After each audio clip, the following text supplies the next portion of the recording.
Hello friends, welcome to my channel. তো আজকের ভিডিওতে আমরা আলোচনা করব কম দামের মধ্যে স্যামসংয়ের একটা বেস্ট ফোন, যারা বাটন ফোন থেকে স্মার্টফোনে শিফট হতে যাচ্ছেন তো তাদের জন্য এই ভিডিওটা হতে চলেছে। তো আজকের ভিডিওতে আমরা আলোচনা করব স্যামসংয়ের g26 নিয়ে। তো এই ফোনটা মূলত যারা বাজেট রেঞ্জের মধ্যে বা কম দামের মধ্যে একটা ভালো ফোন খুঁজতেছেন এবং বাটন ফোন ইউজ করে এখন ভাবতেছেন একটা স্মার্টফোন কিনবেন, তো তাদের জন্য এই ভিডিওটা হতে চলেছে। তো আজকের ভিডিওটা একটু স্কিপ না করে সম্পূর্ণ ভিডিওটা দেখবেন। আর আপনি যদি আমাদের চ্যানেলে নতুন হয়ে থাকেন, ভিডিওতে লাইক দিয়ে চ্যানেলটিকে সাবস্ক্রাইব করে আমাদের সাথেই থাকবেন। এই ফোনটার ডিজাইন এবং বিল্ড কোয়ালিটির কথা বলতে গেলে এই ফোনটার মধ্যে প্লাস্টিকের বডি ফ্রেম ব্যবহার করা হয়েছে আর সামনে থাকছে গ্লাস ফ্রন্ট। আর এই ফোনটার ডাইমেনশন থিকনেস 8.85 মিলিমিটার আর এই ফোনটার ওজন 187 গ্রামের মতন। এই ফোনটার আউটলুকের কথা বলতে গেলে বাজেটের মধ্যে একটা বেস্ট ফোন বলতে পারেন, যে 10-15 হাজার টাকার ফোনের ফিল দিতে পারবে এই ফোনটা আপনার আউটলুকিং এর দিক দিয়ে। তো এবার কথা বলা যাক এই ফোনটার পারফরমেন্স নিয়ে। তো এই ফোনটার চিপসেটে ব্যবহার করা হয়েছে ইউনিসক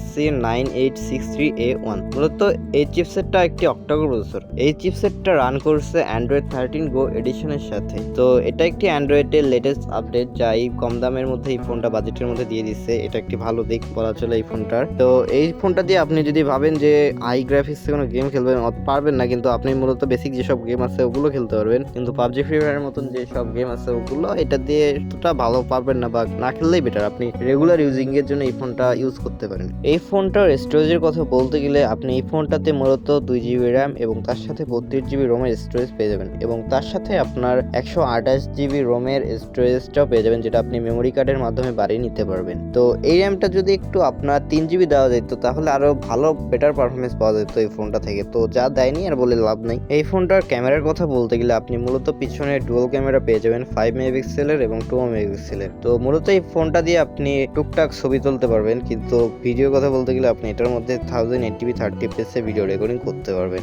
যা মূলত আপনার এই বাজেটের মধ্যে টুকটাক ছবি তুলতে পারবেন আর কি। তো সামন ক্যামেরার কথা বলতে গেলে আপনি 5 মেগাপিক্সেলের একটি সিঙ্গেল সেলফি ক্যামেরা পেয়ে যাবেন, যা আপনার রেগুলার যেসব ভিডিও কলিং এ কথা বলতে পারবেন আর কি। এই ফোনটার কিছু স্পেশাল কানেক্টিভিটির কথা বলতে গেলে এই ফোনটার মধ্যে আপনি 4G LTE wifi Bluetooth GPS এবং তার সাথে আপনি স্পেশাল যে বিষয়টা দেখার, এটার মধ্যে আপনি USB typ-C 2.0 সাপোর্টও পেয়ে যাবেন। তো মূলত এটাই এর বিশেষ দিকটা আর কি। এই ফোনটার সেন্সরের কথা বলতে গেলে এই ফোনটার মধ্যে আপনি জি সেন্সর, প্রক্সিমেট্রি লাইট সেন্সর এবং তার সাথে নিয়ার মাউন্টেন ফিঙ্গারপ্রিন্ট সেন্সর পেয়ে যাবেন। আর ফোনটার ব্যাটারি ব্যাকআপের কথা বলতে গেলে আপনি 4000 mAh এর ব্যাটারি পেয়ে যাবেন, যা মূলত আপনার চার্জ করতে প্রায় 3 ঘন্টার মতন লাগবে। তো ফোনটার মধ্যে এত কিছুই থাকছে। যদি আপনি একটি বাটন ফোনের পরিবর্তে একটি স্মার্টফোন খুঁজে থাকেন তো এই ফোনটা আপনার জন্য হতে পারে।